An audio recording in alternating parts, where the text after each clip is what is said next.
Hello, boys and girls and friends.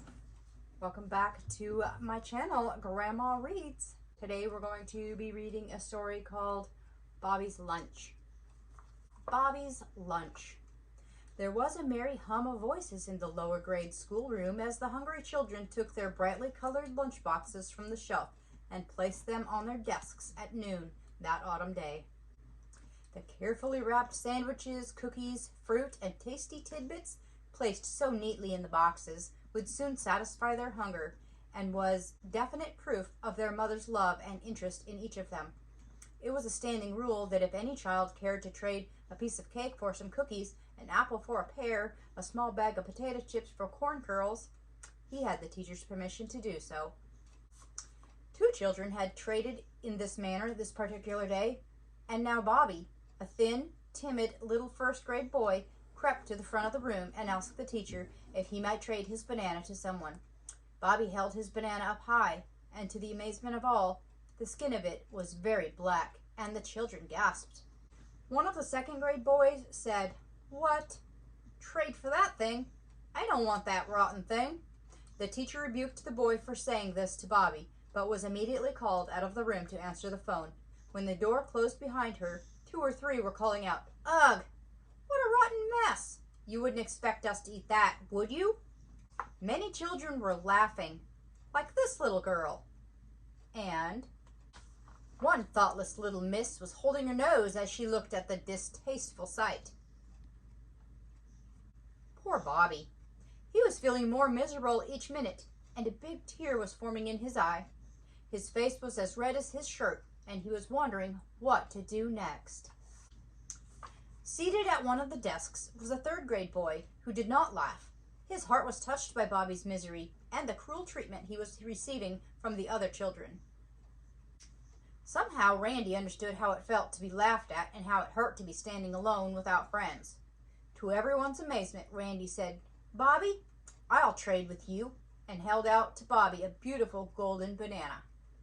"Oh, Randy," said one, "you don't mean it. Do you like rotten bananas?"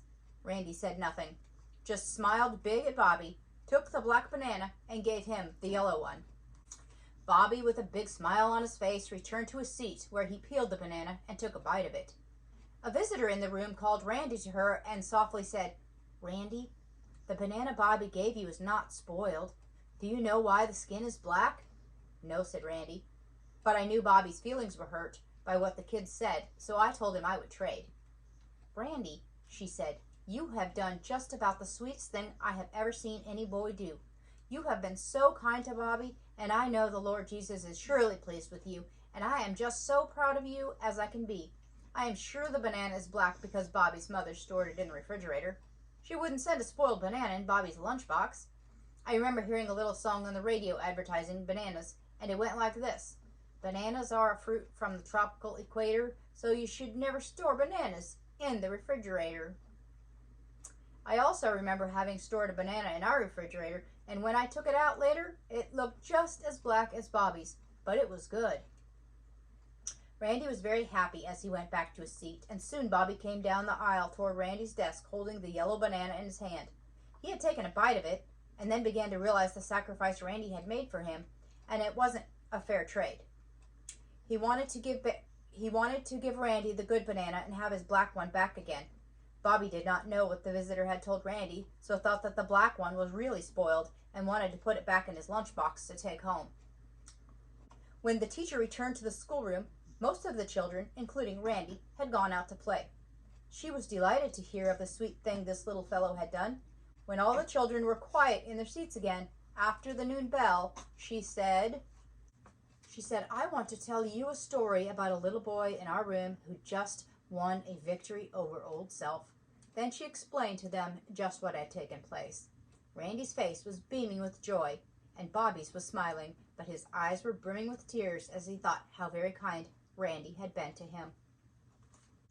And that is our story about Bobby's lunch. Remember, when kids are laughing at someone, and you can be that one person that goes to the one they're making fun of and you can be kind to that person.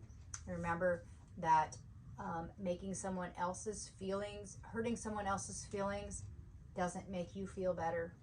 So whenever you see someone being laughed at or being made fun of, you can go and talk to that person or stand up for that person and make them feel better.